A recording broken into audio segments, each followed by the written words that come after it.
അച്ഛാ എന്തോ വിഷു എന്ന് പറഞ്ഞാ അച്ഛാ എന്തിനാ അതെല്ലാവരും ആഘോഷിക്കുന്നത്? അച്ഛാ നമുക്കൊക്കെ ഒരു കഥ പറഞ്ഞു തരാം കേട്ടോ. കേട്ടോണേ മക്കളെ, പണ്ട് കാലത്ത് നമ്മുടെ നാട്ടിൽ എല്ലാവരും കർഷകരായിരുന്നു.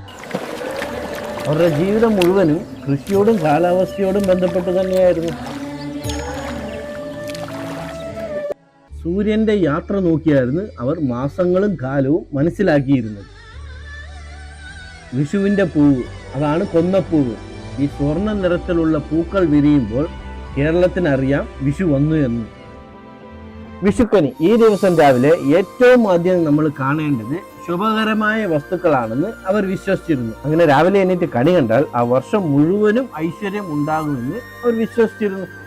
വിഷു എന്ന വാക്കിന്റെ അർത്ഥം തുല്യം എന്നാണ്. ഈ ദിവസം പകലും രാത്രിയും തുല്യമായിരിക്കും. പ്രകൃതിയുടെ ഒരു താളമാണ്.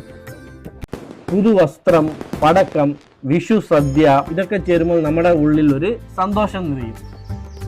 വിഷു എന്ന് പറയുന്നത് ഒരു പുതിയ തുടക്കമാണ് മക്കളെ. ഈ വർഷവും നമുക്ക് നന്നായി ജീവിക്കാം, സന്തോഷമായിട്ടിരിക്കാം.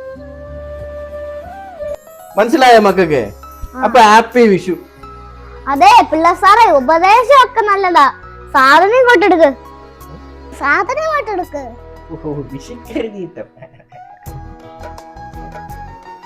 എന്റെ മക്കൾക്ക് എല്ലാ നന്മകളും വരട്ടെ.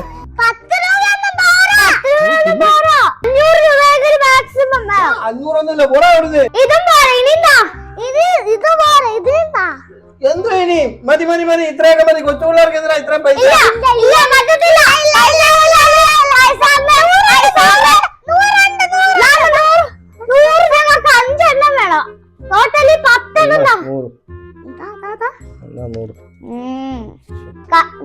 നിങ്ങൾ വീട്ടിലെ കാരണവന്മാർ ഇതുപോലെ ഉപദേശവും തന്നെ പൈസ ഇച്ചിരി തന്നെ പറ്റിക്കാൻ നോക്കും. നിങ്ങളെ സമ്മതിക്കല്ലേ? കുത്തിപ്പിടിച്ച് വാങ്ങിക്കണം. ഇത് നമ്മുടെ അവകാശമാണ്. കുത്തിപ്പിടിച്ച് വാങ്ങിക്കണം. എല്ലാവർക്കും ഹാപ്പി വിഷു. എല്ലാവർക്കും ഹാപ്പി വിഷു. ഹാപ്പി വിഷു പറ. ഹാപ്പി വിഷു. ഹാപ്പി വിഷു. പൈസ ഇങ്ങനെ